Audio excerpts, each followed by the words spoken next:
I do see you made your bed though, so that looks good. Thank you. I know, right? I'm just saying, this is my son's room. He's off at college, and like my daughters are having a birthday party downstairs, so like I got confined upstairs in my son's room. I wish I had better stuff to look at. I mean, my walls are fine, I think. Oh, absolutely. My bed, there's nothing I can do about it.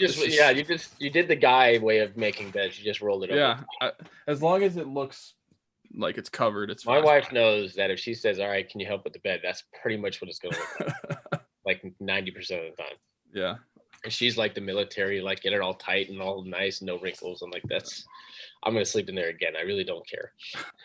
That's how I am. I pretty much only make my bed like this when we record. Nice. So only a few times a week. All right. Tyler, you ready? Yeah. All right. 3, 2, 1. Welcome to Around the 412. We are part of allsteelers.com and proudly presented by Crowworthy, where winners are serving winners coast to coast with sports, gambling, and more. We are also sponsored by Manscaped and Keeks Barbershop. Follow at Crowworthy on Twitter and visit us at crowworthy.com. You can also check out the Crowworthy Pittsburgh City page for podcasts just like this one, blogs, fantasy advice, and more. I'm Tyler, and with me as always is Smitty, and today we are joined by former Pittsburgh Pirates shortstop Jack Wilson. Jack, what's going on, man? What's going on, guys? Glad to be here. Yeah, we had a fun convo before the show started about fantasy football. This is why we're a little bit late. Yeah, we had some decisions to make, so I thought we had some good conversations on some good thought process of what to do this weekend. So our apologies. Like you said, blame Chris Carson for all this. Yes, and also, as we've all come to the conclusion, you should absolutely only play in PPR format fantasy football leagues. Absolutely. So there's our fantasy advice for this show. Oddly enough, we do a fantasy football show. We recorded it 2 days ago. So no way. Yeah. I'm gonna have to jump in on that. I'd love to talk fantasy football with you guys. I could do that for days. Well, there we go. I have a passion for it. You know what I mean? I don't have too many people around me that have passion for fantasy football. Yeah. Okay. Well, I know that people are gonna love the hat that you're wearing as well. And I asked you before we started. We were not recording at this point, but I wasn't sure, who your other teams were. Obviously, you're always going to have that love for the Pirates. Yeah. But when you come into Pittsburgh, typically those people tend to adopt the other sports teams, and it looks like you have. Well, I think too, like growing up in Southern California, we have this really bad kind of reputation of being that fair weather fans because we have so many teams you could basically choose from halfway through the year who's doing good, who's doing bad, If you like baseball, like, okay, we'll go Dodgers. Oh, if they're not doing well, we'll go Angels. If they're not doing there, we'll go Oakland, or we can go the Giants, or, you can go on and on. So, and then same thing with college, when you grow up in Nebraska, you're wearing red or you're not coming to Thanksgiving. You know what I mean? That type of thing. Here we have so much to choose from. So when I first went out to Pittsburgh, I just fell in love with how like it was engraved in your homes that when you grew up, you had terrible tiles hanging up in your rooms. You had, Bradshaw jerseys. You had the buses was everywhere. I just love that family oriented, like passing from generation to generation fandom. So that's why I jumped in. I wanted to be a part of that. Awesome. Yeah, we already talked a little bit more about Pittsburgh, the city and stuff, but I asked this question first with everybody that comes on here, and I'm even more interested as to what your answer is going to be here because I assume that this process has changed a little bit. But when you came in, what was your draft process like? For baseball? Yes. Yeah. So, it was I was in my second year of junior college. I didn't have the grades to go D1, so I kind of forced myself, and I wasn't very good out of high school anyway, so it wouldn't have been something I would have been really good at. So the junior college route was perfect for me. It gave me a chance to kind of grow into my body a little bit more, get a little bit stronger. And then back then it wasn't covered on the internet or anything. You just had to wait for phone calls. So I was actually in summer school at the time when the draft was happening because I needed one more class before I would be able to be eligible to go to Texas Tech University, which was where I was going to go after my second year. So I stayed home from class that day and just sat by the phone, and it was like the worst experience ever because you're just trying to watch movies or something. And, and then the phone will ring a couple times, and it's certain teams maybe asking about your number or what's the latest you'll go or how much you'll sign for. And then, got fortunate enough to get picked in the 9th round by the Cardinals. So I was ecstatic and literally there was no negotiation. I was just, happy to be there because I was supposed to go like 15th to 20th round. I wasn't anything special by any means. So for them to see me, their local scout saw me all the way through high school and followed me into junior college. So then I think the next day I signed and was on a plane to Jupiter, Florida. Wow. Okay. Yeah. And I know Tyler wants to talk about the transition from, the Cardinals to where, obviously, the reason you're on here, talk about your time in Pittsburgh. But just the way that my mind works, as you were talking about, social media, the way that wasn't a thing back then. So you were literally just waiting for a phone call. So social media popped in my mind. And I started thinking, your time in Pittsburgh, I wonder how different it was with the athletes playing on other sports teams, because now with social media and stuff, like, they seem to just have great relationships between Pirates players, Penguins players, Steelers players. Was that like a thing back when you were with the Pirates?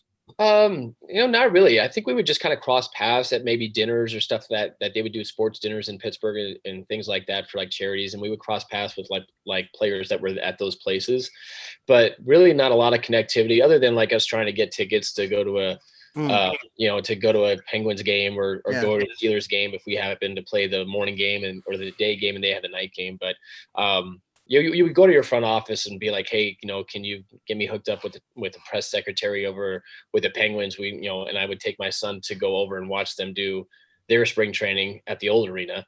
And so stuff like that, you felt like there was definitely a community, but I think, like you're saying, a lot of ways now, social media gets you to connect a lot easier.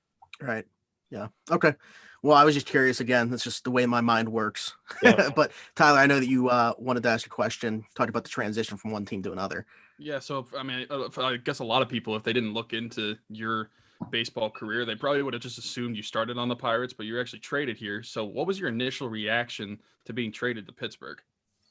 Oh man, it wasn't too much of a surprise. The St. Louis Cardinals, at the time where Tony Russo was the manager. And if you look at his teams, it's very heavy veteran players. He really didn't like rookies. And the funny thing is they talk about the only two rookies he ever liked were Mark McGwire and Albert Pujols. So pretty good list. If you looked at, really good list. If you look at that St. Louis Cardinal roster, as I was coming through, I think it was Scotty Rowland at third. You had Edgar Renteria at short. Troy Gloss might have been at third at the time. You had Fernando Vina at second, Tino Martinez at first, Albert was in left, Jimmy Edmonds was in center, Reggie Sanders in right. So you always had veterans there. So when I got drafted, at the same time, 5 of the top 100 prospects in the Cardinals organization were shortstops. So they were on the top 100 list. They were all shortstops, and they're all in front of me. And I'm like, whoa, this is so they like shortstops. I'm like, draft shortstops. Apparently they're all really good. He's like, don't worry about it. You're with the Cardinals. They usually trade their guys away to add veterans later on. So sure enough, 2 years after I get drafted, I get traded for Jason Christensen because they need a left-handed reliever to go to the playoffs. So we were on an off day in Little Rock, Arkansas, and it came up. I got a phone call, and then it came up on the ticker on ESPN, little thing on the bottom. And yeah, it was nuts. It was really, I love the Cardinals organization. They're top notch. They're very tough. They're very, like, you get after it, you work hard, and that's why you kind of see them always succeed, and they always have guys come up that do well. So it was a fun organization, but I was always looking at an opportunity to advance probably a little bit quicker than I would have if I'd stayed with St. Louis going to Pittsburgh.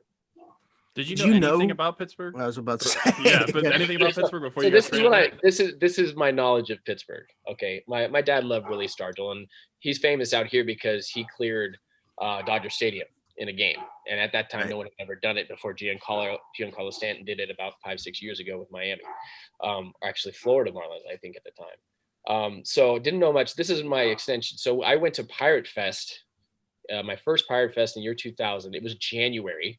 And I showed up in a t-shirt and shorts. So that's how much I knew about Pittsburgh, Pennsylvania.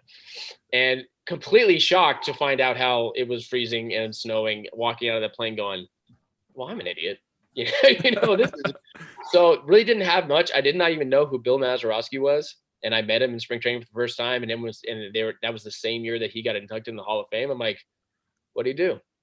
Obviously, he was pretty good. What'd he do? He's like, 9 Gold Gloves. He also hit the biggest homer ever in postseason history. I'm like, that's pretty good. All right, awesome. Nice to meet you, Mr. So I was a newbie, but I found, also I think that was the same year that Stargell passed away. So right before the season that year. So unfortunately, didn't get to interact with him, which I was really looking forward to in spring. But when you play in Pittsburgh, and you go there, you kind of fall in love with the place because it's so family oriented. It's so blue collar. People work hard. They expect you to work hard. And I got lucky because that's just the game that my dad taught me. Always run hard, always play to give it your best, always be out there for your team. So it was a perfect fit for me. Okay. Yeah, and I'm curious too, like the 2004 I mean, you had some really good seasons with the Pirates, but the 2004 season like really stands out. Was there anything like different or special about that year that you like could tell like this is going to be a really good year? Or It was funny too because like my whole life I was an offensive guy. I'd always been best hitter through high school on our teams. Like that was my thing. I got drafted because I could hit. I was a 320, 330 career minor league hitter at the time before I made it to the big leagues. So that's kind of I made it to the big. I got drafted. And I was making it through the minor leagues with my bat. But then like kind of when I went over to when I went to the big leagues with Pittsburgh, they kind of say, hey, we like you short. We need you to catch the ball, and your hitting is going to be tough. It's kind of secondary at this point, and I kind of just bought into that. And so normally if I'm in the minor leagues and I go 1-for-4, I'm losing my mind. Like what just happened? I expected myself to get 2 hits every single time out. And it pretty much, that's kind of just the way it went. And that was my philosophy, but I kind of bought in as a young, I think I was 23 at the time. Like, all right, you just need me to catch the ball. I can do that. So I kind of put all of my chips into that part of my game and was okay with the 0-for-2s, 0-for-3s, 0-for-4s, simply because that's what they told me was kind of going to happen. And, so after the 3 years, after 2001 to 2003 seasons, I just kind of got sick of it. I was like, what happened to this, to my passion of always wanted to be effective at the plate? It's been there my whole life. So I spent that whole off season just really focusing, trying to stay sharp on the defensive side, but really focusing on the swing path, my balance, my strength and my core and stuff like that. And that's kind of how 2004 started in going that way, is because I finally had that mentality where I was like, no more, this isn't going to be okay for me anymore. I'm just going to go out and do what I was before, because everybody was looking at me like some wet newspaper type hitter. And I'm like, I kind of could hit like my whole life, except for the 3 years, my first 2 or 3 years in the big leagues. And it is difficult, but I kind of screwed myself in a sense of didn't have that mindset to go out there and be me. I was trying to do what they just said, this is your job, go do your job. And I was okay. So I bought into that, and that's my fault, because I was like, and then from then on, I was like, all right, we're going to go back to how I expect to be. Right. It's ironic that you brought up that they wanted you to work on the defensive side of shortstop, because my friend Anthony that we were talking about before the show started with the fantasy football question, he wanted me to bring up to you, like, did you do anything to work on your glove? Because your glove hand, I mean, we remember it as being so good and defensive, but obviously that was their focus for you. Well, I think it was my focus because at the time we had Pat Mears, and he had just gotten hurt. He had that surgery on his hand from that accident he had in the off season. And so, I think that was going into that year, they kind of give me that thing like, hey, if you come in defensively into spring training, you might be able to make the team. So that was kind of my focus. I just got drafted over there. So I have the St. Louis Cardinals who are seeing me as, yeah, he's got some athleticism, but he can really hit, to a team that's like, all right, yeah, he can hit, but we really want his athleticism playing defense. So when they kind of gave me that hint going into spring training, hey, you could possibly win a job. You come in and catch everything. It was like, so that off season was all about catching stuff and using the athleticism to, get in certain areas of the field, getting up, diving for a ball, getting up to throw guys out or whatever it may be. And I had Mike Benjamin, I had Pat Mears, who they just took me under their wing and taught me a lot about the thought process of defense and stuff like that, because they were both very good defensively, especially Mike Benjamin. He was really smart. So he taught me a lot about what playing shortstop is, not just standing out there and looking for a ball, but anticipating a ball and different angles and stuff like that. So I just really went all in on that for those first couple of years. Yeah, and during that 04 season, you're able to be part of the All-Star game. So what kind of experience was that like for you? Insanity. That was nuts. That, if you look at that roster, I mean, I think the starting outfielder was Sosa, Bonds, and I think it was 3 Hall of Famers or 3 potential Hall of Famers at the time. I can't remember who is it? No, I said should be. He said when you said Bonds. Oh, yeah. So that, I mean, you had Pua. Yeah. I mean, you can go on and on about both sides. And so walking into that clubhouse was just like, whoa, this is real. I knew I was having a good year and I knew there was a good chance of making it, but only till you walk in and you see those guys and you start talking to them and kind of just experiencing the All-Star game in a whole. No, it was such a surreal experience. It was so much fun, and I'm glad I got to part of it. My family was a part of it, and it was an amazing feeling, amazing weekend to be there. I just looked it up. Ken Griffey Jr. was that guy. Yeah. That guy, yeah. Just Griffey. Yeah. And then on the other side, you had all the Yankees. I think the entire Yankee infield was starting that game because I think it was Giambi, Soriano, Jeter, and A-Rod. I think were the entire infield. Maybe Posada. Yeah, it was, but Soriano was on the Rangers at the time. Oh, so was it who's the second baseman? No, Soriano. It was Soriano, but he was with the Rangers. He was on the Rangers.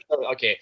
And then it was also too because you had Roger Clemens starting the game and Mike Piazza catching the game after their interaction a couple years earlier with the Yankees Mets World Series. So that was also a story that we were looking at, like how are these guys going to interact. And they were fun.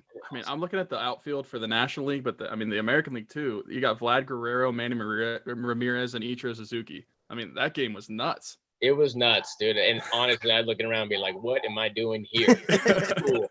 I felt like I entered myself in a video game and like just pressed edit and wrote my name down and threw myself in the National League lineup. I was like, this is great. Was there anything about that weekend that you weren't expecting that happened or anything like that? Yes.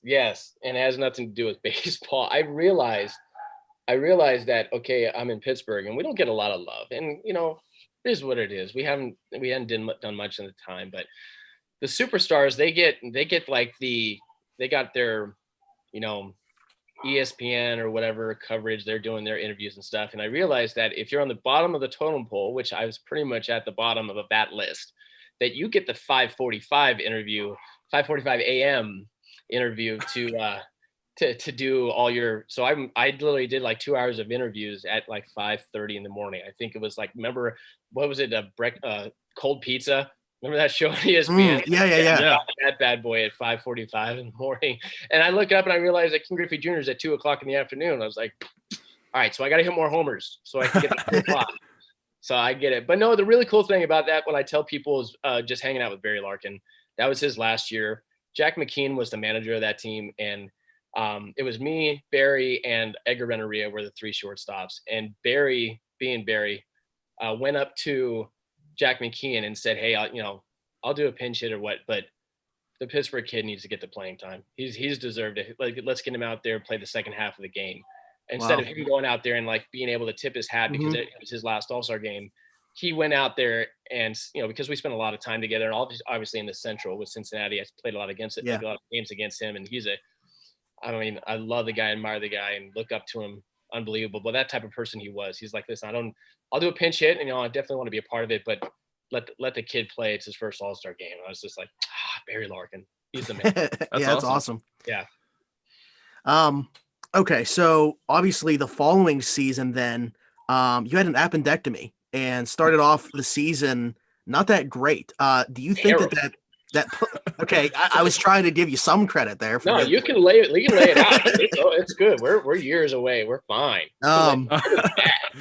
So it was bad offensively though, but defensively, man, I was probably my best 2 or 3 months because I lost so much weight from the appendectomy. Right. I could fly.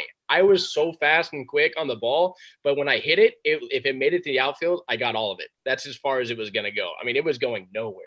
Yeah, what was it, like 15 pounds or something? Dude, it was unbelievable. I'd never seen anything like it. I went in, I got misdiagnosed. They thought I went in the emergency room at like 2 a.m, got misdiagnosed.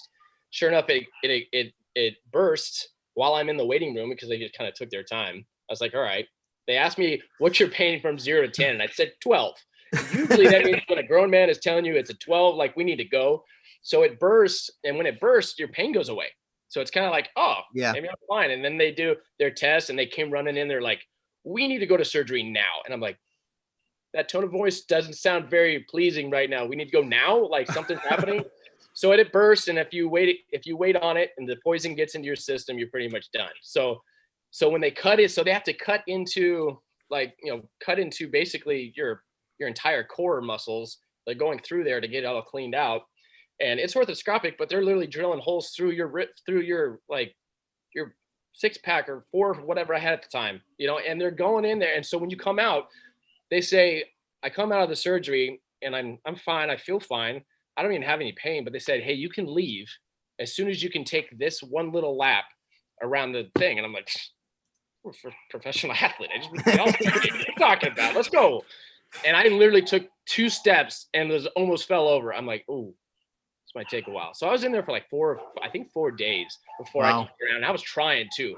I was like hyping myself up, trying to get out of that because it was literally Christmas. I got out on Christmas Day, I think. So I was trying to get home to my family, and literally with all the IV, I didn't eat for 3 or 4 days. You got nothing but IVs. And I came out of there and I looked into the in the mirror, and when I got home, and I looked like a skeleton. I mean, I was complete and then they told me I can't do any physical activity for 6 to 8 weeks because my core has been cut through. I'm like, oh boy, I got spring training in 9 weeks. I was like, this is going to be interesting. So, it was just from the get-go, it was just a bad year, bad way to start. And I tried so hard with trying to gain weight and get the food back and still work out and stuff. And all I could do was ride a bike. Oh, Siri. All right. Hey, Siri. But best appearance. Yeah, I know, right?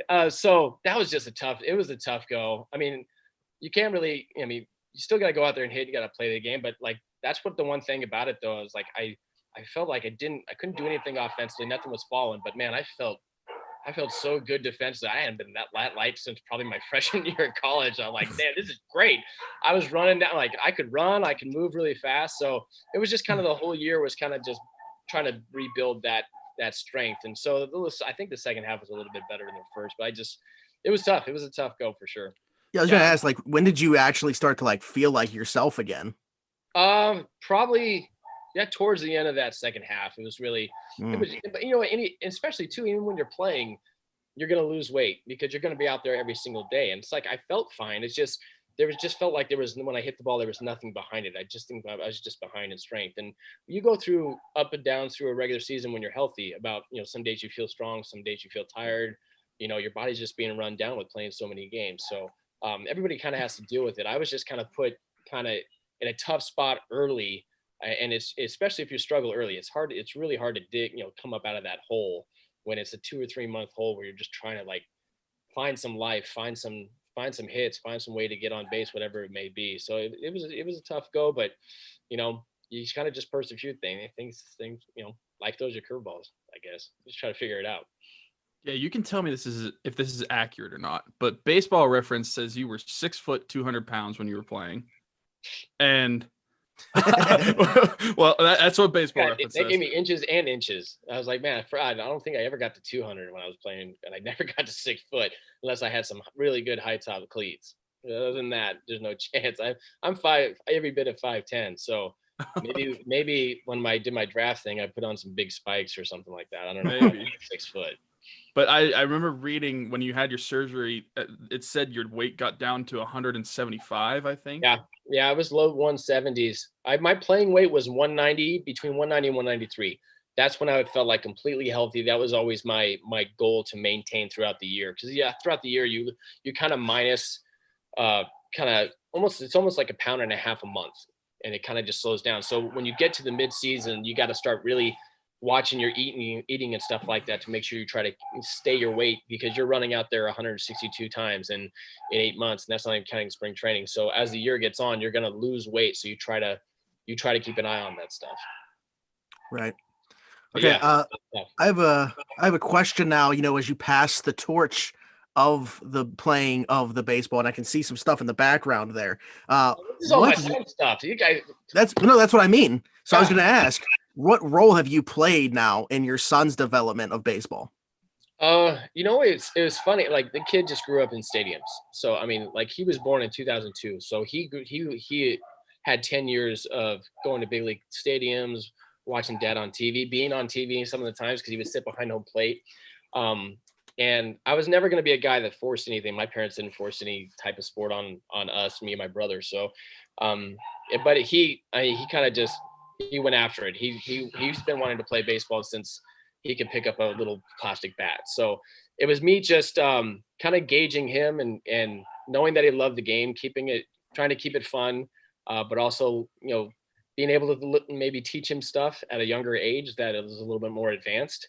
And that has kind of been his key going forward. He's at Grand Canyon University now playing baseball for an old major leaguer named Andy Stankiewicz. And he's doing really well. And so, but he is, he is 6'3", and I have no idea how that dude got 6'3", but he is every bit of 6'3". And it was like, man, that's cool. I'm glad you're 6'3". I mean, is your wife, is his mom tall, or like?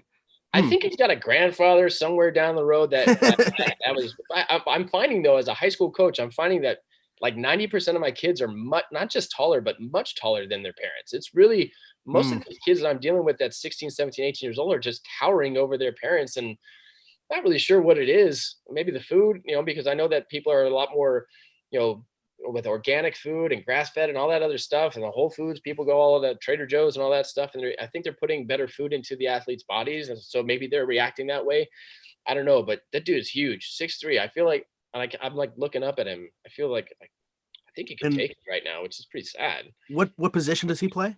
He's a shortstop. He's a shortstop. He went to school to play shortstop. I think he has, he might be going over to third base this year as a freshman. We'll see how it plays out. He had a really good fall, and he's a really good ball player, and I'm proud of him and what he's been able to do, because being the son of a major leaguer is not very easy.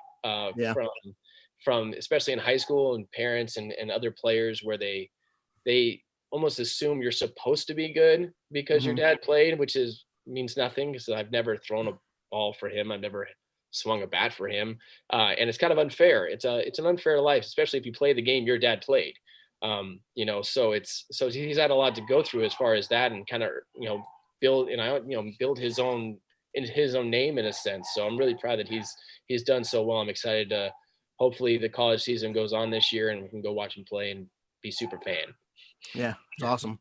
So who's better at his age, you or him? Oh, he kills me.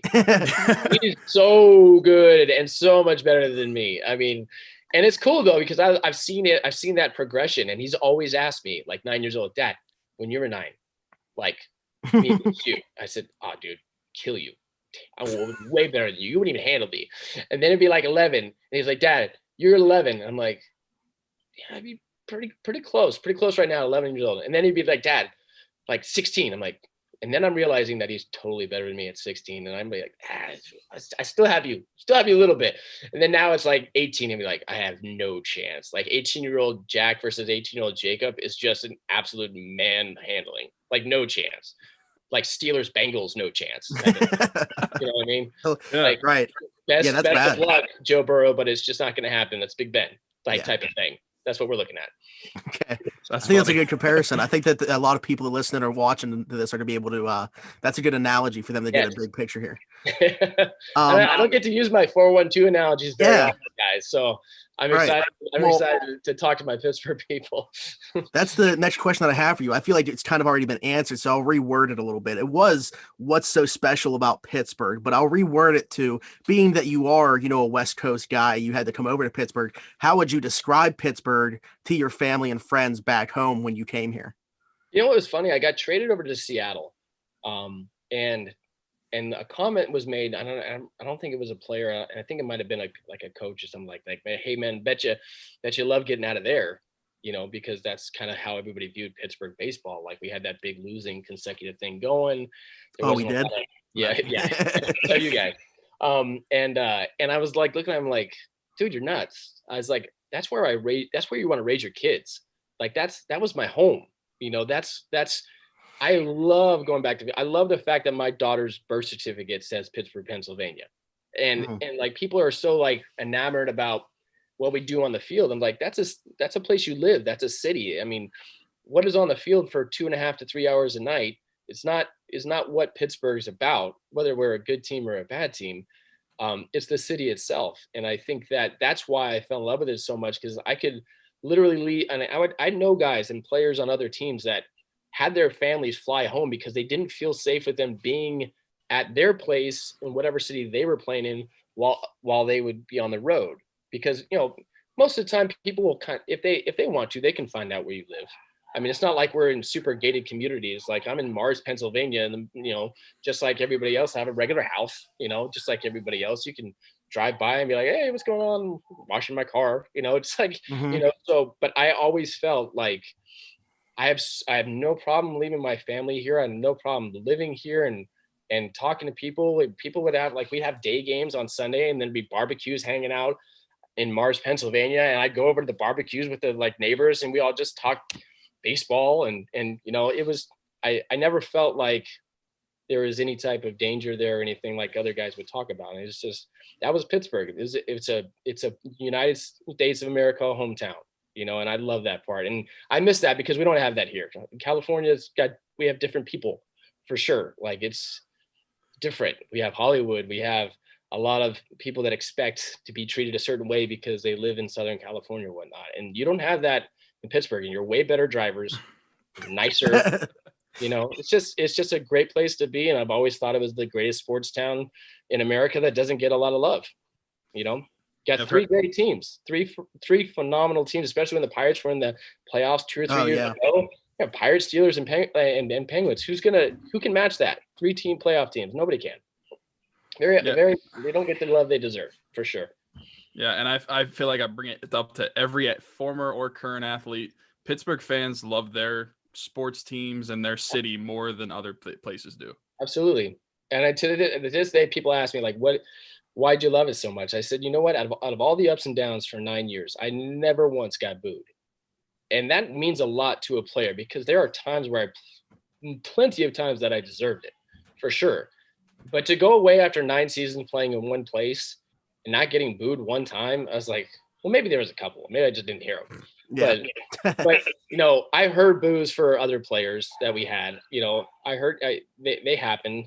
We lose games, they happen. But I never felt like it happened to me. And I think that was special to me. That was because they saw kind of the human side where I understand, no matter what, you guys know I'm giving it everything. It's never going to be dogged.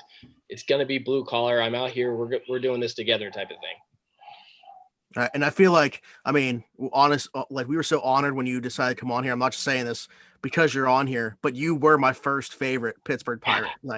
Dude, I felt so bad because I literally had no idea. I don't do social media. I'm terrible with this stuff. I'm good with tech. I'm super Call of Duty. I'm on it every night type of play guy. I'm a tech guy. No. But my kids, because of COVID, they're like, Dad, you got to get on Instagram. First of all, they said Insta, and I'm like, so they're like, you should make an Instagram, and then you can put videos on it. And people are making a lot of videos right now, so you can go on Instagram and do fielding videos and reach out to people. I said, all right. So literally, you guys sent me this. You guys sent me the first invite on July 27th, and I saw it last week. Yeah, I had no idea there was a message part of Instagram. Look up, and I have this I have that little arrow in the top right corner, the little paper airplane. Apparently that means something, but that means message, not paper airplane. So I touch this thing, and it takes me to primary, general, and then 29 requests. I'm like, requests for what? And then all of a sudden it was like, da-da-da-da-da. I'm like, oh man, I feel so bad. So I've written pretty much everybody back. I'm almost finished. Yeah, that's all. But the reason that we wanted to have you, we saw you did something with our friend Noah Hiles for DTAM Pittsburgh Sports. Yeah. Yeah. So I was awesome to get him on here. So yeah, that's kind of why. But yeah, I love doing this stuff, especially, we're just talking baseball, talking Pittsburgh. Like I said, I don't get that very often out here, and it's a passion of mine. It really is. I love my time there. And that's why my kids have Steelers jerseys. That's why we have Crosby jerseys everywhere. That was their home. That's all they knew. With the house they live out here, which we had since 2004, was not their home for that period of time. If you take them to Mars, Pennsylvania, they'll know exactly where everything is. They remember where Chick-fil-A was, because Chick-fil-A wasn't out on the West Coast yet. So that was a big deal for us going back home to Mars, Pennsylvania to get some Chick-fil-A.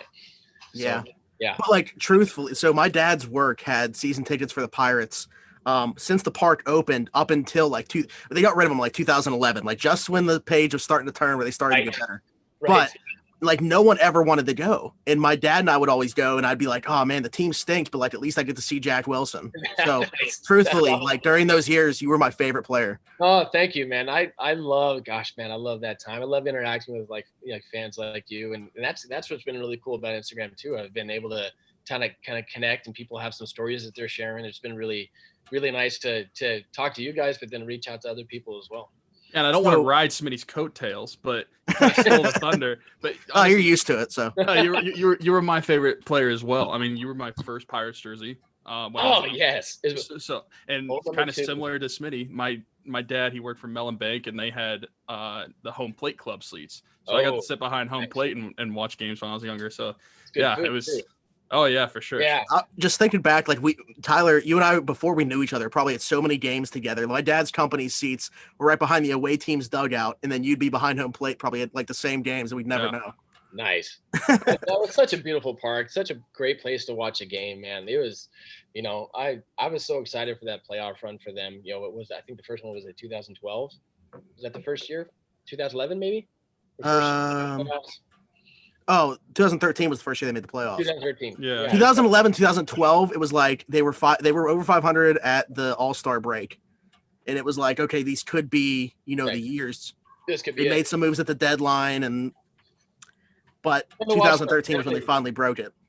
Yeah, it's fun to watch. It's fun to see them really get after the draft. And it started with Pedro Alvarez in 2009 is when they really started getting into the draft part of it and spending the money on the not just so much the affordable player, but the best player available. And that's kind of what you saw the fruition, because then you ended up with Garrett Cole. He did all right, so like that kind of that process started. And then obviously the McCutcheons and the Walkers all come up and do their thing. Yeah. Our friend Anthony, just before we move on here, he said that he wore the number 2 because of you from knothole, whatever that means. I'm assuming that means more to Tyler than me. All the way to high school. Knothole is like what you play when you're like 9 years old or something like that. At least around here, that's what we call it. Okay. Yeah, we just called it like, we had like minor league and then little league, and then I was so bummed when I got traded to Seattle, and I had to, and they already had number 2 done. I was like, It's really funny though, because before this, my number my whole life was 9, and then I got to Pittsburgh and be like, why can't I wear 9? And they're like, yeah, Bill. Hey, William Man. I'm like, all right, fine, whatever. And then they end up giving me 12 that first year, and then I think Pat Muir retired the second year, and I'm like, I just wanted to get back to the single digits. I was like, I just like the single digits. I think it was the right call. Yeah, they're like, we got 2. And I'm like, you know what everyone's gonna say? Everyone's gonna say I'm wearing 2 because of Derek. I was like, as a shortstop. I'll wear it anyways. Yeah. I'll wear it anyways. I got you changed your number. You're still not Derek. I was like, I know. Just like it also opened up number 12 for Freddie though. There you go. Yeah, that's Freddie. And Freddie was 21, so he was the same way. He went to Pittsburgh. Like, can I wear 21? I'm like, all right, that's definitely like that's obvious. Like, he's still Southern California, but I'm like, everybody knows Roberto. It's like, all right. So he was kind of the same way. So he changed his number. Yeah, he ended up getting 12. It was pretty cool. Except what's even funnier is you didn't even know who Bill Mazeroski was.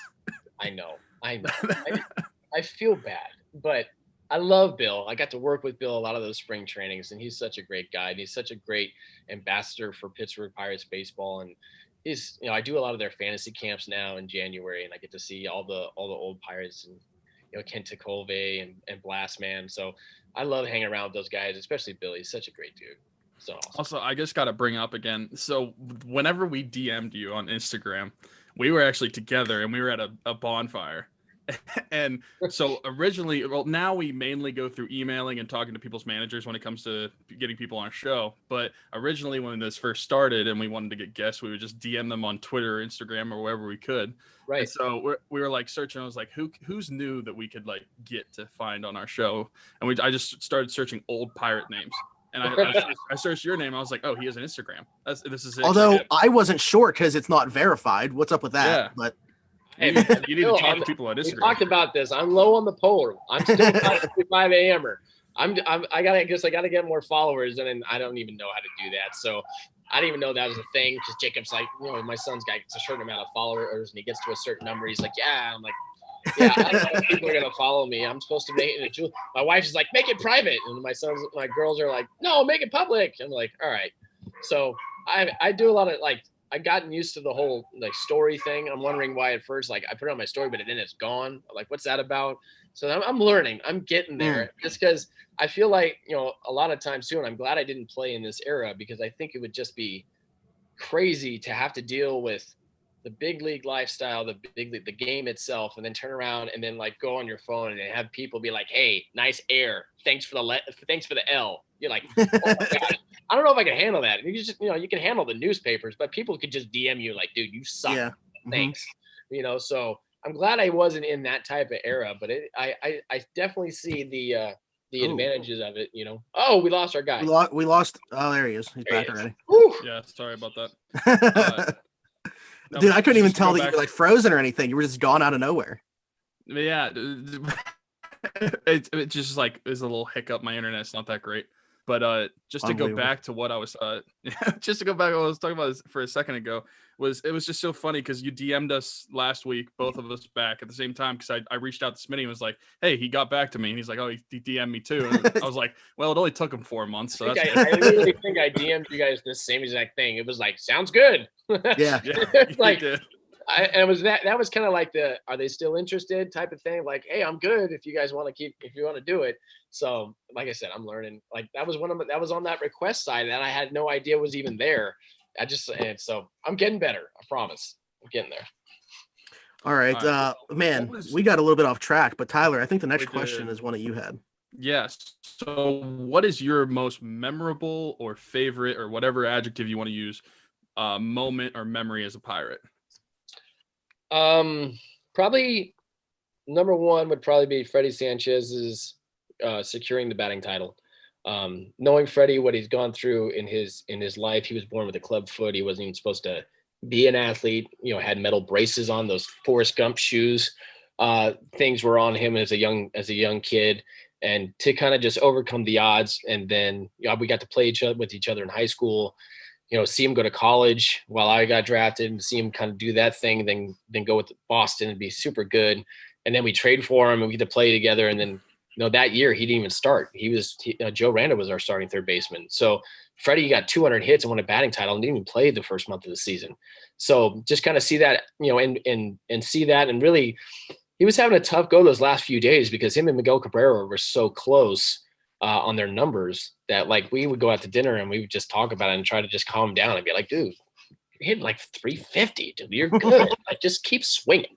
Just don't walk. Just keep swinging." And to see that, to happen for him and his family, the batting title in the big leagues is insanity. That's crazy, and he beat out a Hall of Famer in Miguel Cabrera, and that's something that no one's ever gonna be able to take away from him. He's got a like silver bat in his bat room or whatever that says like you were the best hitter in the National League. That's nuts.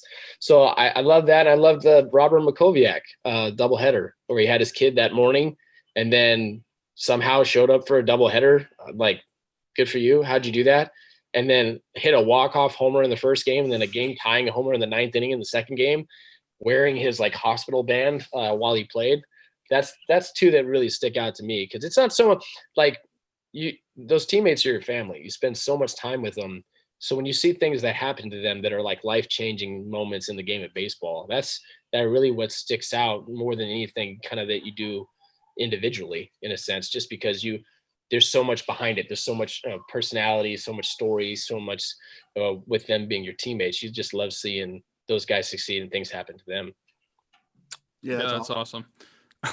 But individually, I think the play for me that would stick out for you is that in the park home run, the first one at PNC Park. Out the Brewers. What was his name? He was a big pitcher for the University of Texas. Brooks Kieschnick. That's who it was. And I don't know if you remember him. He was like, and we'll go back to football. He was the Taysom Hill of the Brewers because he was a bullpen and one of their main pinch hitters, if you remember. The guy could rake. So they would use him as a pinch hitter, but also as a reliever. So he would be a pitcher and he could be in the bullpen, he'd pitch, and then he'd hit for himself as the, on a double switch or whatnot. So it was off of him. It was a two-seamer down and in and hit that wall just right to shoot by Clark in left field. And I just remember hitting it being kind of pissed it didn't go out at first because it like hit the top of the wall. And I'm like, and then I saw it roll it away and be like, well, we can make this happen though. Like we could do this. And then the mad dash and then the idiot like dive headfirst into the catcher's shin guard into the face. Probably not the best way to get the old exclamation point on there because that hurt. And I was tired, but it was all worth it. It was pretty cool. You don't even understand how funny it is that you mentioned Taysom Hill's name on here. I love Taysom Hill. That guy's awesome. Tyler's a BYU guy, so Okay. he's a huge Taysom Hill fan. I'm pissed because Yahoo Sport doesn't put him down as a QB tight end. Otherwise, I'd be ESPN and ESPN, he's a tight what I'm end. talking about. That's the way it should be because Yeah. the guy lines up. If he was a tight end right now, and I don't know, he's going to get plenty of praise this week. And with if Winston gets obviously not this game, he's playing the Falcons, but if he gets to a game where it's a really good defense, that dude's going to get the ball all the time, and you can start that dude as a tight end. Mm-hmm. Sorry, off base again, but that would be awesome. No, we love this. This is It's awesome. kind of on brand for us, so that works. Yeah, literally, it's a running joke on our show that every single show, a BYU player or BYU gets brought up just from me or someone talking about it, and it's just hilarious that you brought it up. That's why Smitty threw up his hands, and he's just I love that. I was the first one when Breeze got hurt to look it up right away. But like, dude, if that guy is listed Mm-hmm. as a multi-position guy, this dude's gonna be gold. And then sure enough, Yahoo just says QB. I'm like, no more gold. Well, that's like in 2018, Jalen Samuels, who was Samuels won me the league that year. Yeah. When he was running back listed as a tight end. That was Right. the best ever. Yeah. I started 4 running backs the entire postseason. Mm-hmm. Yes. Yeah, me too. That was Same. gold. He was the game changer, and he was a stud. The guy was rolling 100-yard games like nobody's business. But isn't that funny in football? Like a guy was like literally got an opportunity. He ran like 400 or 500-yard games in a row, and then he's gone. Like you never see him again. Now he's like the 4th or 5th running back. You're like, Mm-hmm. this dude was good. Like he was good. But yeah, dude, I remember that. That was huge. Right. I feel like, Tyler, your next question on here might have already been answered. it was a little bit, but I guess I'll just revisit it to see what, because I don't think you said what your emotional feelings, I guess, outside of the living aspect of it. But when you were traded to Seattle, what was your reaction? Because you had spent like 8 or 9 years in Pittsburgh already. Basically, that was your home, like you said. But I mean, just outside of that, just from the team standpoint, going to a new city, what was your reaction for that? It was a little mixed. I think mostly, when something happens like that, you're kind of just looking forward. You're kind of seeing where they're in the standings. You're kind of starting anew. And really, it doesn't, it took a while to sink in. I'm in a cab on the way to San Francisco when I got the call from Neil Huntington that I had gotten traded. And we were in the middle of a negotiation to sign a 2-year extension with Pittsburgh. So we were kind of going back and forth with that stuff.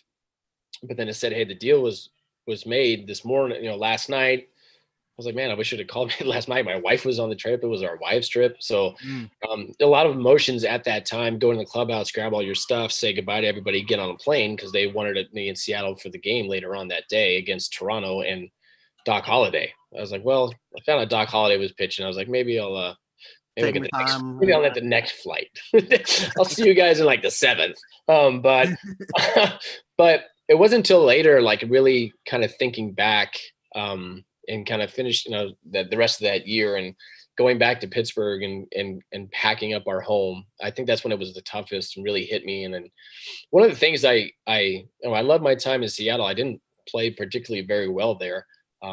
But one of the things I wish I would have done was try to make that work to stay. And it's just one of the things I don't really have a lot to look back on and go, that's one mistake I made on that side of the game. But not like that's really the only one. I really wished I would have found some way to get it done to stay there because it was really difficult for my kids. Pittsburgh was home, and it's not something you kind of go. And that was the first time I've really been in some kind of neck and neck negotiations with Pittsburgh because everything was done before. We had like arbitration, then we had like a 2-year deal, then a 3-year deal. So it had been a while since we had to even talk about that stuff, and so it was kind of just figured it was going to happen. Like this is going to eventually make it work. It's going to be fine. And then the last second, it just didn't. And it was so fast at the time. But then I remember we had some tough nights with the wife and kids, like really kind of having it all sink in, knowing that our time there was probably over. Yeah, and the kids, I feel like, don't understand it really at the time because it's not like you had a normal job where you are just willingly leaving. I mean, Right. you just traded, you have to go. Yeah. Yeah. And it's brutal in that sense because it's really like literally, my wife was in San Francisco and my kids were back in Pennsylvania with their grandparents. And it just happened to be the wives trip, which we got once a year. So now my wife is stuck in San Francisco. I have to get on a flight with my stuff to Seattle. Pittsburgh and the Pirates were awesome because they allowed her to come back on the Pirates flight with the rest of the wives and the players back to Pittsburgh, which they didn't have to, which was awesome.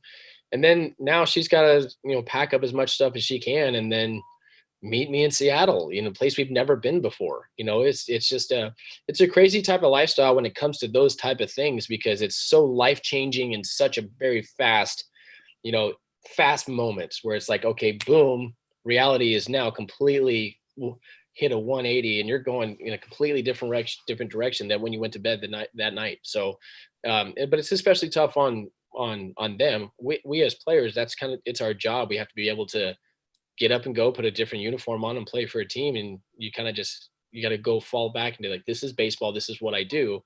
But that's not what my kids chose, So Mhm. that's probably the toughest part about it for sure. And you said you were negotiating with the Pirates at the time. So did you have any idea that this was even a possibility? Yeah, I mean, I think the trade deadline was coming up. I think it was a couple days away. I thought there might be, but I just didn't think it would get to that point. Just because we had such a history and the numbers weren't really what we were talking about. It was more the fact that I kind of went to him and said, "Listen, you guys, it's gonna be really tough. You guys are 2 or 3 years away from doing anything with the guys you have, and that's great. But like, I think that we should really try to keep Freddie at the same time, and I think his price is going to be good." And so it was kind of a dual negotiation in a sense where it ended up being kind of a packages deal. But at the end of the day, we had made a call the night before and said, "Hey, Freddie or not, we're in," and we kind of we left that on the table. But by the time that he received that message, I think the trade had already been done and gone through MLB. So it was a timing thing. If I'd have called probably a couple hours earlier or made that decision in the morning after talking to Freddie, because Freddie has his agent, I have my agent, and they're kind of doing their things and stuff like that. So I thought it would be really difficult to be there without Freddie because I saw what happened to Jason Kendall when Brian was gone and Williams was gone and Mears was gone and Kevin Young was gone, and I kind of saw him like looking around at all these little kids, the Ryan Domits of the world, these guys coming up from Double A like fresh face, and here's this grizzly vet like with nobody around him that has experienced what he's experienced. So I know that took a toll on him with all his buddies gone. So I kind of didn't want that to happen to me. Mm. Okay. And that kind of, ties right into my next question. And, based off your answer about your best memories as a Pirate having to be with your teammates, not talking about your relationship there with Freddie, how would you describe your relationship with your teammates? It's different too because you have on the field and in the dugout in the clubhouse. It's you're out there all doing the same thing. You're trying to win games, but you're all at the same time you're trying to do your job to the best of your ability to earn a living, to try to stay as long as you can at that level, which is so incredibly hard to do.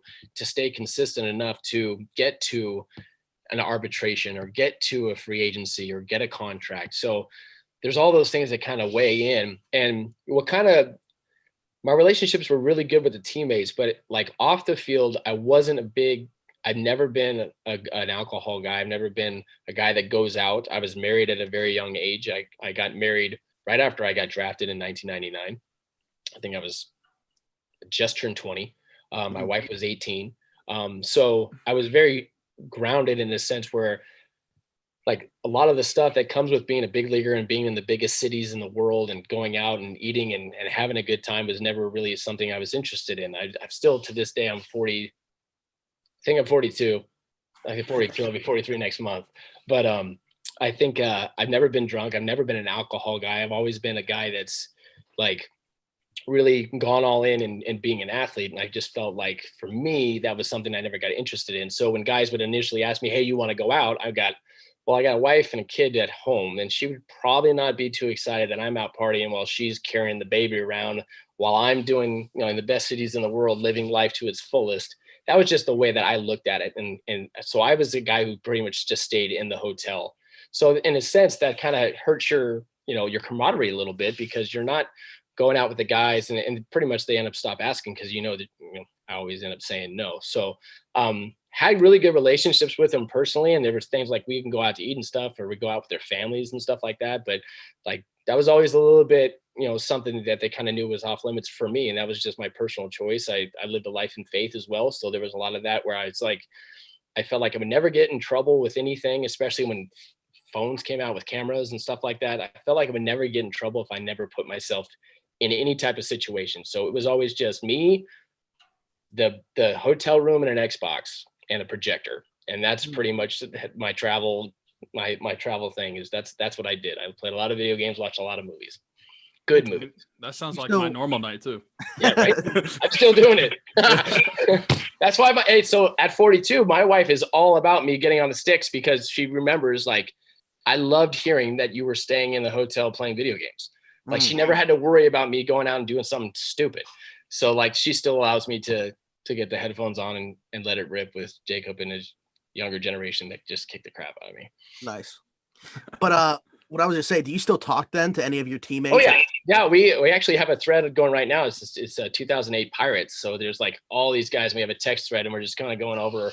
Xavier Nady started it. So he just started adding everybody. So there's Chris Dovey, there's Ryan Domit, there's Jason Bay, there's Freddie Sanchez, there's our trainer in there. I mean, it is, I have it right here. It's hilarious just what everybody's kind of bringing up from back in the day. And it's really good to hear from them and like get pictures of all their kids, see what we all look like at 40. Josh Fogg, is on there. I love Josh Fogg, and his family is awesome. So it was really good to connect with those guys, but definitely we'll stay in touch. We have the fantasy football bond. A lot of us play fantasy football. So, but I definitely talk to Freddie the most. I see him a lot because Jacob's at Grand Canyon University in Phoenix, and he lives right there. So I see him. Oh, okay.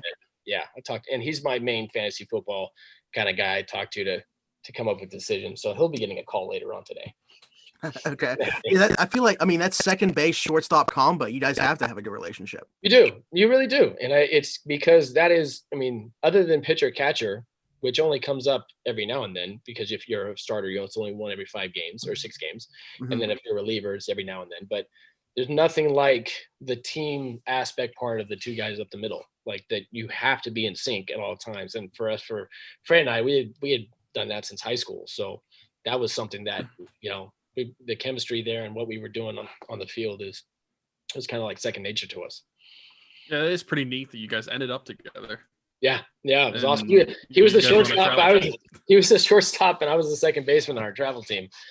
And then they kind of ended up switching on later on. It was pretty cool. He was really, really good, man. He had an absolute bazooka in high school. I couldn't hang with him because we went to the tryout to do the club team. We went to the tryout and they said, okay, go to your positions that you think you want to try out at. So I'm like, I go shortstop. That's what I do. Right. So I go to short, and he's in front of me, and he takes the first ground ball and just goes, and he just throws this absolute bazooka to first. And I literally just said, I looked at him and went, okay. So I walked over to second. I can't do that. Like, that's really good. Good for you. I'm going over there because I know I'm better than that dude. So I went over and walked over to second, and then that was it. Then we were the double play combo. So he had an absolute bazooka in high school, man. It was crazy. So what happened? You just got that arm velocity up. Well, I think everybody grows at a different time where everything kind of peaks.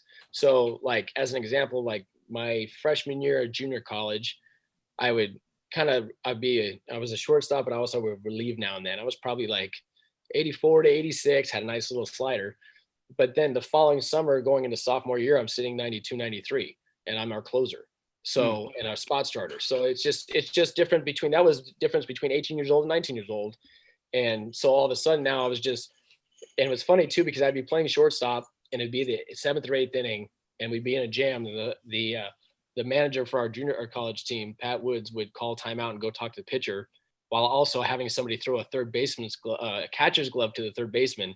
And I'd practice my little bullpen session from shortstop position to third base. Like he'd get down in a crouch and I'd be throwing pitches from him from shortstop to get ready to go on the mound if needed to be that inning or close the next inning. It was quite a weird sight. I'm just in full windup at shortstop. Well, Love you it. could tell Freddie that you ended up being the shortstop in the major leagues. So I that's have it what over counts. him. He has a Yeah. batting title and like two World Series rings and I think 3 All-Star appearances. But I was the shortstop, so yeah, he can deal with it however he wants. But yeah, no, I was so happy for him when he got those rings in San Francisco. Man, it was so cool to watch him do so well, and he set a World Series record because I think he hit 5 doubles. Is that me? My bad, guys. There you Yeah, go. I think he hit 5 doubles his first 5 plate appearances in the World Series, and that set a record. Didn't know that. Wow. Yeah. So he's got the record for. Well, I think it's doubles, and he might have it for most consecutive extra base hits to start a career in a World Series or something like that. He's got something. He just breaks records. Round the 412 trivia. There we go. Yes, there it is. Bring that one up. All right, Tyler. Yeah, you get So the this- next question. Yeah, this might put you on the spot a little bit, make you think back Okay. to your playing days. But who was the best pitcher that you ever faced? Oh, that's easy. Jake Peavy.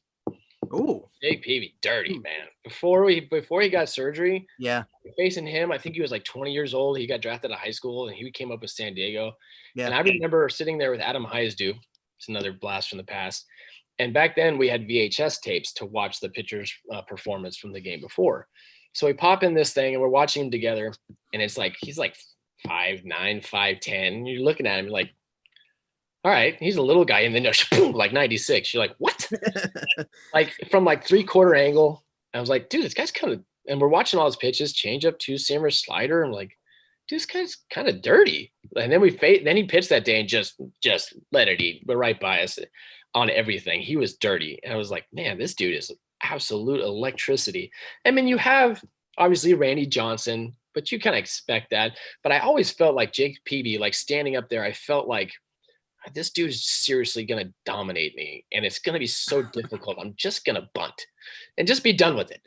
Just try to push bunt or something. But it was so fun. And I was a big guy. I loved facing the best pitchers because you kind of just had to, it was a test because you're only facing Hall of Fame type guys every now and then. It's not like you're running out there and every ace is Greg Maddux, or John Smoltz, those type of moments, the Pedro Martinez, those things. You step in the game, you're like, all right, this is literally PlayStation 1 and Randy Johnson's on the mound and I'm letting it eat right here. Like, this is nuts. And I think that was always something that motivated me. I was always really excited to face the best guys in the game because it was just such a surreal moment to look out there and like Randy's got his glove and he's like looking at you and you're like, oh dude, he just doesn't like me or something because he feels like he just wants to just strike me out every time. But people are sometimes surprised by saying Jake Peavy because I faced all those other dudes who are Hall of Famers and they were filthy. But for me, it just felt like Jake Peavy was pressing A and just moving the D-pad on where he wanted the ball to go. Like if you wanted to go right, he just pressed right. Like it was just like he could manipulate the ball and it had so much movement. The only guy I ever saw the ball move that much was Maddux. Was a guy that could manipulate the ball and do so many different things. But, I faced Maddux towards the end of his career where when I first faced him, he was probably 89, 90, but then San Diego days where he's more 86, 87, 88. But then seeing Jake manipulate the ball like that at 96, that was kind of like what people faced when they faced Maddux in his heyday, so yeah, and that was all before he got Tommy John. So I think I was about to say, if he never, Tommy John's become pretty much routine at this point. But if he never had to have Tommy John, you wonder what his career would have looked like. I always thought too that I thought he would have been a great closer. I thought his career would have got longer because he had that mentality. He would strike you out and miss his spot and curse at himself for missing his spot while you were walking back to the dugout. And you're like, Jake, you just punched me out, bro, and it was dirty, but it wasn't in the direct location that you wanted. It's still okay. It's still a punchy. I'm still out. But that was him. Like he expected himself to make every pitch, and that's why he was so good. Kind of switching gears here. So us two, at least, and I think a lot of people that are Pirate fans consider you one of the more underrated defensive shortstops, not just obviously in Pirates history, but all time. How do you think that your career might have been perceived if you had played in an analytically driven era such as we see now, where it's so, That's really good. That's really good. I've thought about this and I've talked to my son about this, and then the measurements they have now and how they do and how they view defense. Still, I mean, still to this day, defense is very underrated. People don't really give defense what it is. They don't feel like it's anywhere near offense, and it obviously I'm not taking that away from offense. But when Omar Vizquel is not in the Hall of Fame, and we're working on year 3 or 4 for him, when Andrew Jones, who's possibly the greatest defensive center fielder with his 11 Gold Gloves and 490 homers, but the dude's got 11 Gold Gloves. There's not even a guy with like everybody that's in his in like 9, 10, 11, 12, they're all in the Hall of Fame. But we're looking at guys that are literally considered the best defensive players, and they're not even close to first ballot guys. So baseball in general does not give any love to defense, period.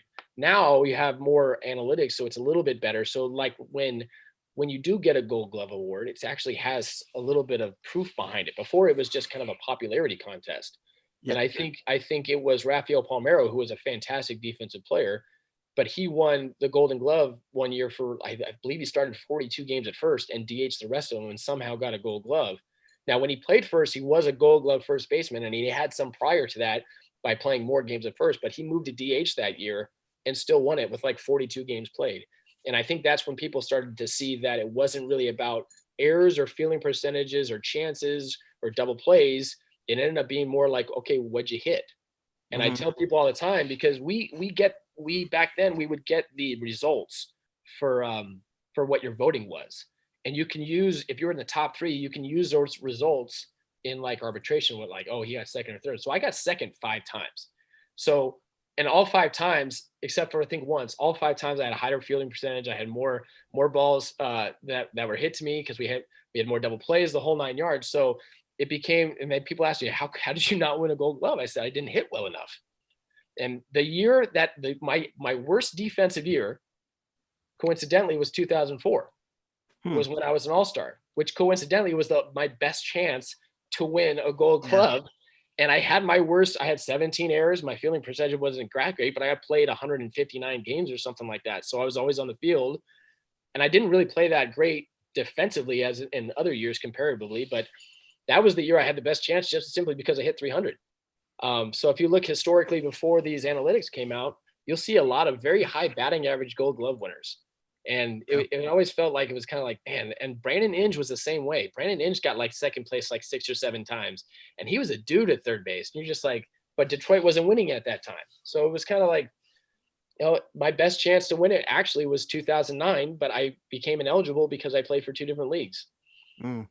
So that was the guy that I always like to look at now, because it is analytically driven. Not that his offense is bad, but Andrelton Simmons, an absolute stud at short defensively, where he gets that credit and he has won Gold Gloves because they're starting to, at least more so than when you played, value defense a little bit. Right. Yeah, and that's good for baseball, and it's good for those players that really have that side of the game going for them, because it is a big deal. If guys are good defensively, they're really putting work into it. It's not something that you just go out and do. You gotta, if you're one of the best infielders in the game at your position and you get that nowadays, it's more like you really earn it. It had nothing to do with what you were doing on the other side of the field. And just for the longest time, that's just how it was. So I'm really happy that those, in a sense, that those type of measurements have come out to really like boost up the players that are getting it done on that side of the game, because people always they just kind of dismiss defense, and like, you don't see bad defenses win championships.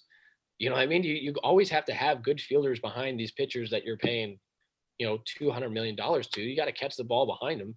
And all the best teams that win the World Series all have really good defenses. So it's just kind of just underrated, for this sport, the defensive side. So it's cool that they have these different type of things for them. Yeah, I didn't have this on here, and we're getting close to the end here, but it's just reminded me as we were talking about this. Now that you are, on the coaching side of things, and also your son playing college baseball now, where do you put analytics? Like, what's your philosophy with that? Do you incorporate them into your coach philosophy at all? Zero. None. No. Okay. I'm old. I don't really watch. I can't watch Major League Baseball because it's such a different game than what I grew up on and what I played. And I tell the kids, because the kids all think that they should launch angle and they should get their spin rate up and they should hit more homers. And it's just like, it doesn't especially as a high school coach, it doesn't play. You have grown men who are the best hitters in the world. That they should hit the ball in the air. If the ball is what it's doing, which is jumping quite a bit more than what it used to do, and homers are happening, they're very strong. They're men. So I have to tell high school kids, like, that's not what you want to do. You put the ball in the air in high school, they just catch it. They're not strong enough yet. They're not good enough yet to consistently put the Right. barrel of the ball like major league pitchers do. And they're also facing 100 miles an hour is like normal now. So when they do put it on the barrel, it goes really far. So I just, it's, there's no bunting, there's no more hit and running. You don't get guys over. It's such a different foreign game to me. I can't even really watch it anymore. I still root for my Buccos for sure. But at the same time, I can't really learn anything from it in a sense. I always wanted to, I think that's what, if you want to stay in the big leagues a long time, you just got to be smart, because eventually your talent will kind of go down. But if you can get smart, you can kind of keep your job. And I'm trying to be a really smart coach. And if I go to a college game, I'm going to learn something. If I watch a big league game, I'm just going to see a bunch of guys trying to go deep. And it's like, I can't even like take that to my kids. I can't use anything like that. So that's why I don't really buy into all that stuff. I think it works for those guys because they're grown men and they're really good at hitting home runs, and the ball is crazy juiced than it was before, because you see balls going places. San Diego, you played in San Diego at Petco Park. You had a tough time putting it. You had big time right-handed hitters having a tough time putting into left field. I'm watching left-handed hitters getting jammed and putting them in the third row, opposite field at Petco Park. And I have only people that have played at that field and played in that time realize that this game, they are basically playing baseball with a Pro V1. It's just what it is. It's a golf ball, and it's a different ball. And there are these parks that used to be huge. They're making them look really small, and they're not hitting them on the good part of the bat. And the pitchers that have said something, I'll tell you, I've hit the today's ball, and I've hit the ball back in the past. It's about a 50-foot difference, and that's for me at 42. So it's a completely different game. We have a couple friends that are on the Pirates now, and they've said the same thing. One who's a pitcher and the other one who's an outfielder. And they've said, you can literally tell when you pick it, it's wound tighter. Oh, it's insane. And and that's kind of the game right now. It's kind of the game. And hopefully it kind of reverts back and it will, if they fix the ball, because if they do, it's going to go back to kind of baseball that you guys grew up on, that I grew up on, where you're doing the little things to scratch runs. You're not just sitting waiting back for a 2 or 3 run home run. And that's just kind of how the game's gone in a sense. I mean, I'd be surprised if you guys, if you looked up in stats and how many sack bunts there were this year. And obviously you take the pitcher out of it because we have the DH, but just a regular position player putting down a sacrifice bunt. I mean, we might be under 15 for an entire major league season for 30 teams. I would not surprise me. I'm gonna have to look that up. But especially too, remember the tiebreaker was man on first and second, right? Was the tiebreaker this year man on first and second, or man just on second? I think it was man on second. And nobody bunted. They all struggled. I was like, wait a second. There's nobody out with man on second base in a tie game in extra innings, and nobody's bunting. Nobody's moving this guy over. No one's hitting it to the right side. You're just trying to go deep. I don't get it. Like, that's a run. That's manufacturing baseball, because then if you bunt them over, get them over. Now the infield's in. Creates a whole bunch of opportunity. I don't know. I can't watch it. It's tough. I don't know why I just thought of this. I guess it's just because we're talking about baseball nowadays. But what is your opinion on Fernando Tatis Jr., his grand slam when swinging on a – you're fine today's with, okay. Today's game is absolutely fine. He played during my time, you're getting smoked. It's coming at you. But nowadays, you're looking at – you could throw up 7 runs in like 12 minutes. Dude, you can just drop tanks. So no lead. It used to be like they said in Colorado, when you played in Colorado, like no lead was safe because you can just hit homers, So you always felt like you'd be up like 6 runs. You'd be like 11-5 in the 8th, and you'd be nervous. You're like, gosh, dang it. It's only 11-5. You know what I mean? Because you're in Colorado. But like for him to do that, it's like, you know what? I'm cool. Everybody's hitting homers. Everybody's waiting on it could be next inning. They could throw up an 8 spot, no problem, and tie this game. So it's like, nowadays, they should be fine with it because of the way that the game is built. It's built around the home run, and the no lead is really safe with these guys swinging against these balls. There's no lead safe. So it old school baseball for the last 100 and something years before the last 10, you're fighting.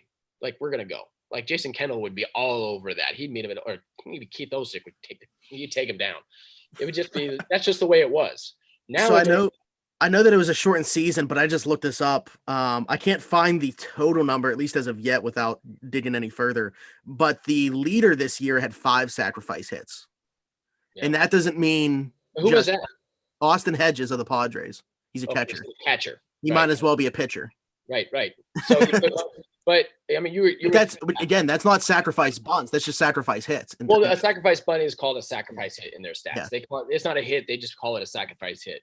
So yeah, that's putting down a bunt. So I'd be shocked if it was over 20 for sure with 30 teams, just because it is what it is. Just the game now. Okay, yeah, Tyler, you have one more question, I believe, before the I do. final And since segment. we know that you are all in on Pittsburgh and the fandom for all the sports teams, I guess this more or less answers my question a little bit. But how did you feel year after you retire, the Pirates make it back to the postseason? What was it like watching them do that run and the following years, the next 3 years? No, I was extremely ecstatic, man. I was so pumped for them. I was so pumped for the people that had lived through it. You know, we were there. We were right there with the fans. The 9 years I was there, and the losing seasons, and kind of that craving. You know, the "Let's go Steelers" chants in the middle of our games because we were losing. You know, we felt that, and we so badly as a group wanted to change that over. I think it just came down to, personnel. We just didn't have it in the end to compete for an entire season. We had some good stretches for sure, but for an entire season, we didn't have the lineup. We didn't have the horses in a sense. So we all wanted to be there on that field when it happened. And I think that all of us probably tuned into that, especially the guys that spend a lot of time in Pittsburgh, and really enjoyed watching that on TV, seeing the playoff logo in the grass by the dugouts, the little things like that, where we used to stretch there, and I used to think like, man, this place would go absolutely nuts if we can get this paint right here. If we can have this paint to say, National League playoffs, like it would be so cool to be there. And I so wanted to be on that roster, to be there when it happened. But to watch it on TV and just see the, you got a little sense of it in the All-Star game, what it would look like. Because when we hosted the All-Star game, it was like, that's what Pittsburgh baseball would look like in the postseason. And I think that that's exactly what you saw. And it was amazing to watch just on TV in California, just watching it and being like, dude, this is so cool. Like, good. I'm so happy for the city and everybody that bleeds purple. I'm not so purple, bleeds black and gold. I'm still used to GCU by here. I'm staring at my kid. That bleeds black and gold to have that feeling like finally, like we did it. Like we can celebrate this team. Yeah, I was watching on TV. Smitty was there, and I gotta say, I've been to and seen a lot of big Steelers, Pirates, or Penguins games, whatever. I have never seen anything like that wild card game in 2013. Yeah, you can feel the energy just watching it. You're like, man, this is awesome. Everybody's standing the whole game. It was. Yeah, that's what I was just saying. So we were in. So that we had season tickets again after my dad's company got rid of theirs. I had my own with a friend of mine. They moved our seats for the postseason from left field to the third baseline. We were in section 130, the very last row. Didn't sit down the entire game. Wow. Of that, yeah. It's still like it's the best sporting event I've been at, and I was at an AFC Championship game before. Wow. Like, yeah. It's so different. So different. It's 20 years built up into one night. And I remember, like, we've had Garrett Jones on here and we've had Michael McHenry on here who were part of that team. Right. And they were, like, in that dugout, though, they were literally just like fans, like everybody else. Yeah. No, I wish I was there, man. I wish I. Well, yeah, now we're just the envy's growing right now. I know. It was, but it's one of those things that, it was coming. You had a really nice core coming through. You had really good drafts. That's kind of the biggest thing. You had a superstar in Andrew McCutchen. You had really good pieces they brought in, veteran guys. So it was just really cool to watch. It was really cool to see. So this is going to be the second time we've done this. From now on, when we bring guys on for interviews, we're going to wrap up with a segment called Three Rivers Rapid Responses. So got a question for you as quickly as you can answer it. They're going to be related to, either your time in Pittsburgh or your career. Okay. Best place to eat in Pittsburgh? I have to say Chick-fil-A because we didn't have it for so many years in California, dude. I'm sorry, but like Chick-fil-A was a big deal for us. Okay. I mean, I can appreciate that. I'm a huge Chick-fil-A guy. So can I. We didn't get Chick-fil-A to out here till like 2011 or something like that. It just didn't come west. So what was it? We just had the first time that we did this Steelers linebacker. I think he said Pamela's because he was a big breakfast guy. Yeah. Somewhere like that. But, yeah. Okay, favorite ballpark that isn't PNC Park. Wrigley. Okay. And the last one would be, what career would you have pursued if you weren't in baseball? Soccer. Really? Yeah. I actually I didn't play much baseball growing up. I played mostly soccer. I was a Oh. Euro soccer guy. I was a club soccer striker, and that was my passion. That's what I wanted to do. And the only reason I chose baseball is because the MLS wasn't out yet.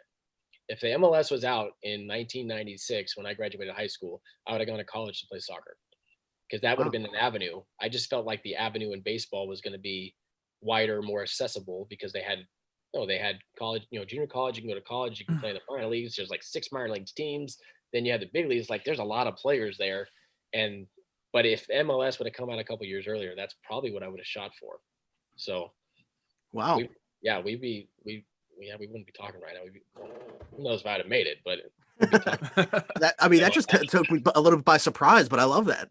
yeah, but I mean, a lot of the stuff that I was a soccer player is the getting on the ground, getting up, throwing a guy out, or being quick on your feet was all because I was a striker, and you had to be able to move in very quick actions, freeing yourself up to take a shot or whatever it may be, or beat a defender. So a lot of the footwork, and I tell kids, play as much sports as you can because things, baseball players that play other sports their body's being trained to do things that just baseball players can't do. If you're just a baseball player, you're only going to be able to do baseball motion. But if you play basketball, if you play soccer, you play football, your body's going to be trained to do different motions, and they're going to show up on a baseball field. You're going to say, like, this guy's crazy athletic because he has a background of doing things other than just playing baseball. Freddie Sanchez was a phenomenal basketball player, by the way. Albert Pujols, phenomenal basketball player. Pickup games when we were in the minor leagues with St. Louis. Those guys, they stick out. Wow. Okay. Well, we're gaining some knowledge here. We're going to have some trivia questions that we can present to some people pretty soon. Beautiful. Yeah, I'm gonna guess you're probably gonna be the only one that will say Chick-fil-A for what's your favorite restaurant in Pittsburgh. I know, but like it was such a big deal when it first came out to California. It was 45 minutes away, and we would drive once a week down to the Chick-fil-A 45 minutes away to get our nuggets and our barbecue sauce. And our Chick-fil-A sauce. So like it was a big deal for us because we'd come home and be like, because we always talk about In-N-Out Burger in California because you guys don't have that. Right. And you guys claim Whataburger and you claim there's another one. See, yeah, you're here. I'm not Five Guys. Five Guys is national. So like we have Five Guys too, which is phenomenal. Yeah. But like everybody in the West Coast is like, oh, In-N-Out Burger. And then there's some people like, oh, we have Whataburger, we have whatever this. In-N-Out Burger's not that good. And we're like, yes, it is. It's our thing. That's what we do. So that was kind of the opposite for us. We would come back, be like, there's nothing here. You can't get chicken McNuggets and can't even come close to what we get at Chick-fil-A. So when they finally came out, we would literally drive people down to Ventura is where it was, be like, we're driving you just so you can try a chicken nugget right now. And then they'd be like, okay, we understand. And then that was it. So that's why I answered like that. So yeah. I'm sorry I didn't have a better one, more unique one. No, again, I mean, that's perfect for us. No, that is definitely a unique answer. I will. So would you say Chick-fil-A? Would you say that Chick-fil-A is worth the quote unquote expensive fast food price tag it has? Because we have a friend that says it's good, but it's not worth it just because of the cost of it. No, I think it is. I you know what? I honestly too, being a guy that's driven by faith, just tip the hat to them being closed on Sundays. Like in the business world that we're in, to be closed on Sundays and the millions and millions of dollars they will not make over a course of the year because they're of their standards and what they believe in, like that's huge. That's huge, and we just don't see a lot of that in this day and age in this business world. To say, no, I'm going to, because of my beliefs, I'm shutting down on an entire business day when I know I'm going to rake in money because I'm very popular. And so I always respect them for that as well. So, yeah, it is also, who makes a better chicken nugget than that guy, than those guys, though? It's our friend that says that is going to be the one that edits our YouTube videos from this conversation. So it might not be, this might not even make it. they're gonna bleep my words and like a whole different restaurant. Yeah, right. In a completely different tone of voice from somebody else. Do you like their spicy sandwich, or do you like spicy at all? Oh, I do. Absolutely. Yeah. I throw a little pepper jack cheese on that too. Yeah. Extra. Yeah. So I worked at Chick-fil-A at the end of high school, a little bit after high school, And what I would do, because Chick-fil-A, little tidbit of information, it's nothing is pre-made. It's all made in the kitchen. Like we hand battered everything. Oh, nice. And yeah, so that's why it's so good for sure. Yeah. But we didn't have, I don't know why they don't have spicy nuggets. Because Oh, I that feel would like be fantastic. it would be a killing. Did you but- make some? Yeah, so that we had batter for the normal nuggets or normal chicken, batter for the spicy chicken. So for my own, I would just make myself some spicy nuggets. And they are so good. I don't know why they don't have them on the menu. They would make so much money. I know. I've tweeted them multiple times. It's Oh my gosh, that sounds phenomenal. It's so good because That- I mean That stuff they have, that breaded spice is really good. mhm. I'm a big fan. That would be cool. I like it. Yeah, it was All right. awesome. Well, this has been a very great conversation that's gone a lot of different avenues. Yeah. Tyler, do you have anything else for us? No, just thank you for your time. You were my favorite player growing up. So, I mean, it's weird because I was very nervous for this type of interview just for the fact that, I mean, current players is one thing and we kind of gotten used to that, but you're a player that we literally grew up watching. You made your debut when I was 6 years old. Yeah. Not to make you feel old, but No, I've dealt with it. yeah. So I literally just grew up watching you. So I just thank you for your time today. Oh man, I'm gonna get your guys' info. I'm gonna DM you my fantasy football resume so I can get on your fantasy football show. So, Sounds good. All right, yeah. Hey, if you want to give us your gamer tag, we can game as well. I play Call of Oh, Duty. there so. you go. See, I'm in because I only play with like 20-year-old kids. It's not even fun. They're too fast. But I'll put in there all my little pictures of my Yahoo trophies that they give me for I have no idea what, but I'm platinum for whatever that means. And then Oh, yeah. Get on the show and we can talk fantasy football. That's Throw out the credentials. beautiful. All right, Jack. We can't thank you enough for joining. Obviously, we already appreciated what you did for this city as a player, but now we have a greater appreciation for you as a person. So thank you for taking time out of your day to join us. Again, we can't thank you enough. We hope to connect again in the very near future. So we hope you have a great night, and thanks again for doing this. Yeah, that was a lot of fun. Thanks, guys. Yep.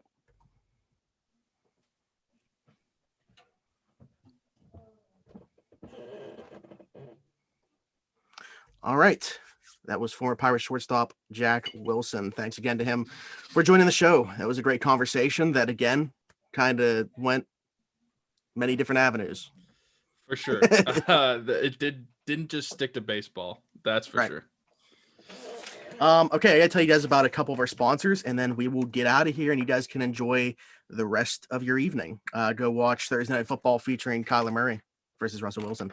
So speaking of football is back, and that means it's time to throw on your team's colors and make sure you don't fumble your grooming below the waist. Our partners at Manscaped are here to save your boys from a TJ Watt hit, so you stay clean and take care of yourself where it matters most. Manscaped is here with a surefire touchdown with the best tools for your grooming experience. We talk about the products every single episode. Tyler holds them up for you every single ebathode. He has got, I believe that is the toner and the deodorant in his hand right now. They sit on my nightstand. The other stuff stays in my bedroom, or not my bedroom, my bathroom. Otherwise known as the Preserver and the Reviver. The Preserver is what the deodorant is. It's anti-chafing, which ensures that your afternoon stroll doesn't end with the balls sticking to the leg, which is obviously a great thing. The Crop Reviver is a spray-on toner for your balls. It's made with soothing aloe and witch hazel extracts that give your balls a boost. Obviously you, but also your balls.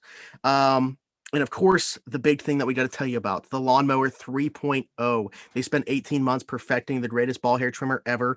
It is cordless. It is waterproof. The Perfect Package 3.0 comes with that Lawnmower 3.0, performance boxer briefs, and a travel bag for when this quarantine is done. All these great products and more can be found at manscaped.com. And when you use the code 412 at checkout, you'll save 20% and get free shipping on those products. Again, that's code 412 at checkout. Manscaped.com. You will save 20% and get those shipped to you for free. Use my lawnmower today. I mean, maybe a little TMI. TMI. TMI for Jack when he listens back to this. Well, I mean, I'm just trying to give him the best information possible to help him out as well. Yeah. No matter what age, 42, Absolutely. 43, So that can help you out with some of your hair. For the hair that's on your head, you want to go to Keeks Barbershop. Teach Barbershop is an old-fashioned barbershop. It's located at 180 Brighton Avenue in Rochester, PA. He's open 11 to 7 Tuesday through Friday and 9 to 4 on Saturday. Every Tuesday, he has $5 off for military personnel, first responders, and nurses. Again, that is Teach Barbershop, located at 180 Brighton Avenue in Rochester, PA. I want to bring up again on this episode that Rocking Around the 412 is nearing its final push. We have less than a month to go for you guys to get in your donations to be eligible to win some great prizes. Every single dollar that is donated will go to these families. If you donate at least $20, you're going to be eligible to win any of the autographed memorabilia items or anything else that we end up collecting before then. Just recently, a James Conner jersey was added to the list, so you have that. Minka Fitzpatrick autographed jersey, Jack Ham autographed pylon, Juju autographed football, a Brian Russ Puck, a Chase Claypool autograph photo, a ton of other stuff. Right now, about 50% of the donators would be winning a prize. So I like your odds quite a bit. So get in on the action. You can search Around the 412 with the word Rockin', and it will come up right away with a GoFundMe link. I think that's about it. Yeah. We've got 3.5 weeks till that ends, by the way. Right. So if you were somebody just popping in to listen to this interview and won't be listening to the shows next week, we want to know why, but we'd also like to wish you a happy Thanksgiving. But we encourage you to come back for the fantasy show, which apparently Jack Wilson might be coming on soon. We also have one more Steelers show before that as well. Also another interview potentially coming up, but I don't want to announce it yet because we're still finalizing some stuff. And go follow us on Twitter. Go follow us on Instagram. It's Around the 412 and everything. Oh, the Subscribe Fleet to our game is YouTube. crazy. Fleet game, yeah. I can't believe they added those. And they're calling them fleets. What is that? But yeah, go subscribe to our YouTube. We're trying to grow that. Go leave comments on the video, do whatever you want to. And Do whatever it all you helps want us to. out. Yep. Yeah. We're not going to force you to do anything. We'd like if you do stuff, but All right, everybody. Thanks for listening to Around the 412. This has been a presentation of Crowworthy. Winners are serving winners coast to coast with sports, gambling, and more. Don't forget to follow us on Twitter at Around the 412. Follow them at Crowworthy and visit the Pittsburgh City page at crowworthy.com for podcasts like this one, blogs, and more. Until next time.